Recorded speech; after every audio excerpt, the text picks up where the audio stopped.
السلام علیکم دوستو. کافی لوگ سیرت النبی کو پڑھنا چاہتے ہیں پر ڈھونڈ نہیں پاتے. تو ان لوگوں کے لیے میں لے کر آیا ہوں سیرت النبی الرحیق المختوم، جو کہ سبھی علماء کے نزدیک بڑی ہی بہترین کتاب ہے. تو سیرت النبی جاننے کے لیے بنے رہیے میرے ساتھ.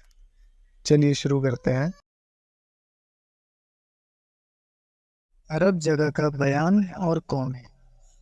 نبی صلی اللہ علیہ وسلم کی زندگی حقیقت میں اس اللہ کے پیغام کی عملی روشنی سے لکھی ہوئی ہے، جسے رسول اللہ صلی اللہ علیہ وسلم نے بات و کام اور حکم و بھلائی کے ذریعے انسانی سوسائٹی کے سامنے پیش کیا تھا، اور جس کے ذریعے زندگی کے پیمانے بدل دیے تھے. برائی کو اچھائی سے بدل دیا تھا، اور انسان کو اندھیروں سے نکال کر روشنی میں، اور بندوں کو بندگی سے نکال کر اللہ کی بندگی میں داخل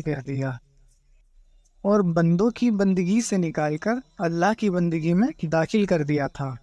یہاں تک کہ دنیا انسانیت میں تاریخ کی لائن اور زندگی کا دھارا بدل دیا تھا.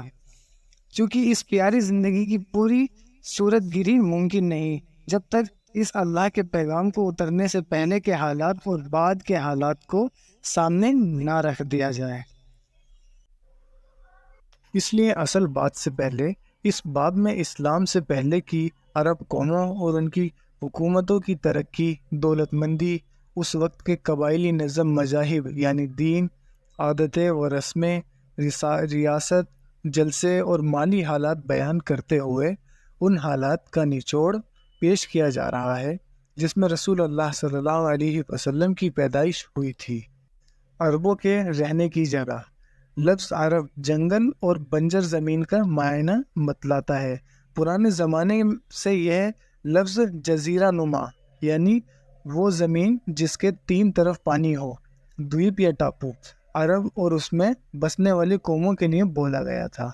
عرب کے مغرب سورج ڈوبنے کی جگہ میں لال سمندر اور جزیرہ نمائے سینا ہے. مشرق سورج نکلنے کی جگہ میں جزیرہ عرب اور جنوب دخل عراق کا ایک بڑا حصہ ہے. جنوب میں عرب ساگر ہے جو حقیقت میں ہند مہاساگر کا پھیلاؤ ہے. شمال میں ملک شام، سیریا اور کسی قدر اتری عراق ہے. اس میں سے کچھ سرحدوں بارڈر کے بارے میں الگ الگ رائے ہے. پورے ناپ کا اندازہ 10 لاکھ سے 13 لاکھ مربع میل تک کیا گیا ہے. جزیرہ نمائے عرب قدرتی اور جغرافی حیثیت سے بڑی اہمیت رکھتا ہے. اندرونی طور پر یہ چاروں طرف سے جنگل اور ریگستان سے گھرا ہوا ہے، جس کی بدولت یہ ایسا محفوظ قلعہ بن گیا ہے کہ باہر والی قوموں کے لیے اس پر قبضہ کرنا اور اپنا اثر پھیلانا سخت مشکل ہے. یہی وجہ ہے کہ قلب جزیرہ العرب کے لوگ پرانے زمانے سے اپنے پورے معاملات میں پورے آزاد خود مختار نظر آتے ہیں. حالانکہ یہ ایسی دو بڑی طاقتوں کے پاس تھے کہ اگر یہ ٹھوس قدرتی رکاوٹ نہ ہوتی تو ان کے حملے روک لینا عرب کے لوگوں کے بس کی بات نہ تھی. دوسرے طور پر جزیرہ نما عرب پرانی دنیا کے تمام معمول بر اعظموں، زمین کا وہ بڑا حصہ جس میں بہت دیش شامل ہوں جیسے ایشیا کے بیچوں بیچ آویک ہے، اور خشکی اور سمندر دونوں راستوں سے ان کے ساتھ جڑا ہوا ہے. اس لیے اتری پوروی کونا بر اعظم افریقہ میں داخلے کا دروازہ ہے. اتری پوروی کونا یورپ کی چابی ہے. پشچم کونا ایران، بیچ ایشیا اور مشرق بعید کے دروازے کھولتا ہے اور ہندوستان اور چین تک پہنچتا ہے. اسی طرح ہر بر اعظم سمندر کے راستے بھی جزیرہ نما عرب سے جڑا ہوا ہے، اور اس کے جہاز عرب بندرگاہوں پر سیدھے آ کر رکتے ہیں.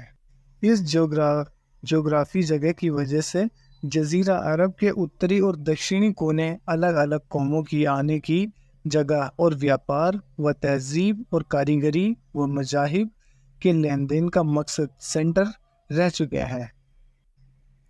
عرب قومیں. تاریخ لکھنے والوں نے نسلی اعتبار سے عرب قوموں کو تین قسمیں قرار دی ہے۔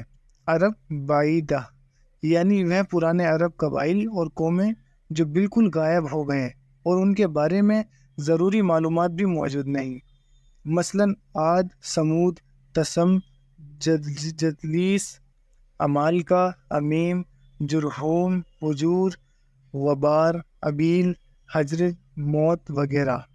دوسرا عرب آرواح یعنی وہ عرب قبائل جو یشجب بن یارب بن کیتان کی نسل سے ہیں، انہیں کیتانی عرب کہا جاتا ہے۔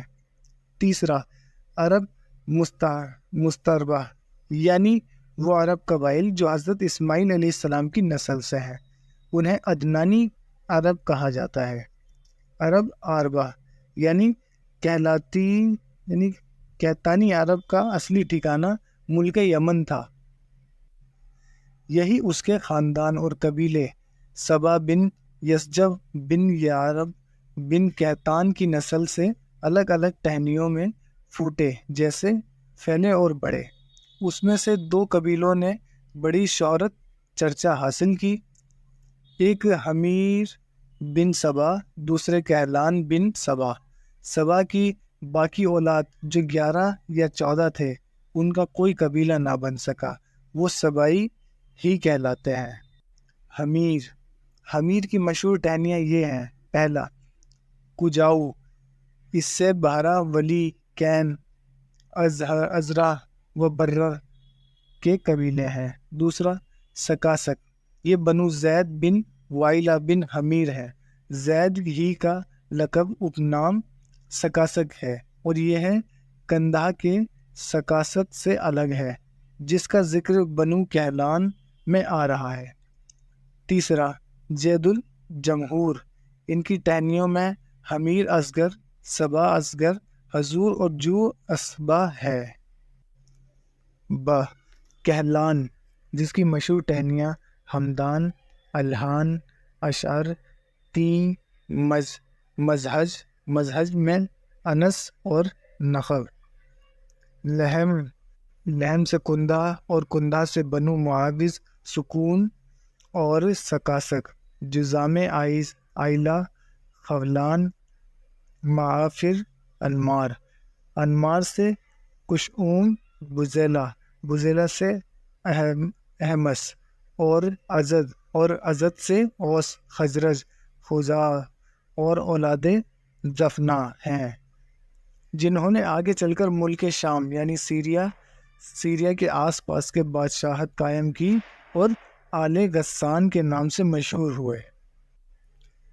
عام کہلانی قبائل کے بعد یہ یمن چھوڑ دیا اور جزیرہ عرب کی الگ الگ جگہوں میں پھیل گئے۔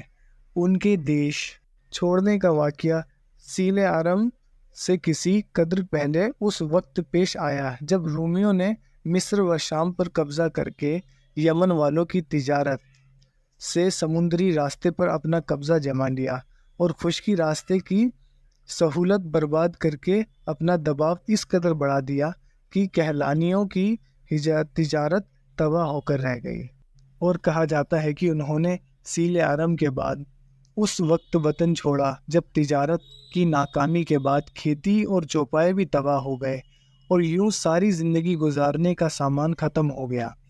سورہ سبا آیت 15 سے 19 تک یہ بھی اس کی سچائی معلوم ہوتی ہے۔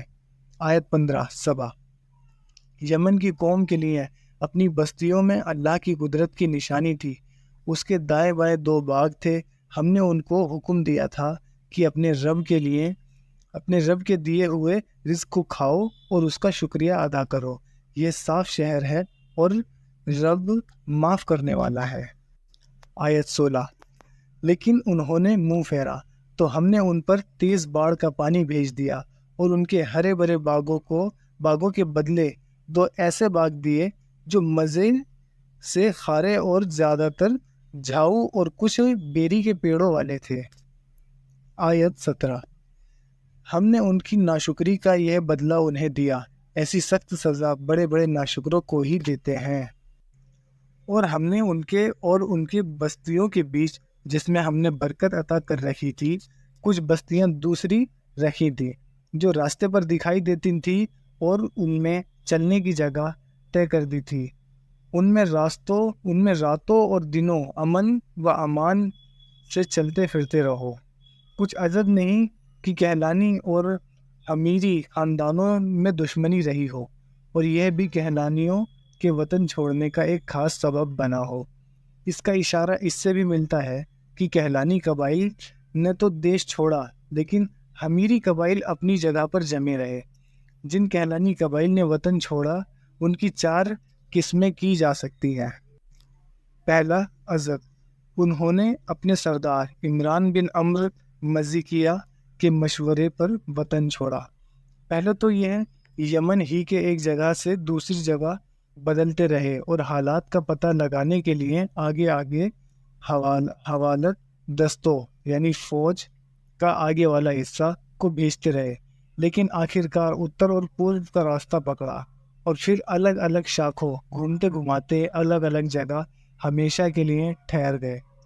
ان کا خلاصہ یہ ہے: سالبہ بن عمرو، اس نے سب سے پہلے مکہ اور مدینہ کا راستہ پکڑا اور سالبیہ اور ذیقار کے بیچ رہنے لگا۔ جب اس کی اولاد بڑی ہو گئی اور خاندان مضبوط ہو گیا تو مدینہ کی طرف روانہ ہوا اور اسی کو اپنا وطن بنا لیا۔ اسی سالبہ کی نسل سے اوس اور خزرج ہیں، جو سالبہ کے بیٹے حارثہ کے بیٹے ہیں۔ دوسرا، حارثہ بن عمرو یعنی خزاع اور اس کی اولاد، یہ لوگ حجاز کی زمین میں گھومتے ہوئے مرعل جہران میں رہنے لگے، پھر حرم کعبہ پر دعویٰ بول دیا اور بنو جرہم کو نکال کر خود مکہ میں رہنے لگے۔ تو دوستو، آج کے لیے بس اتنا ہی۔ بنے رہیے میرے ساتھ سیرت النبوی جاننے کے لیے۔ السلام علیکم۔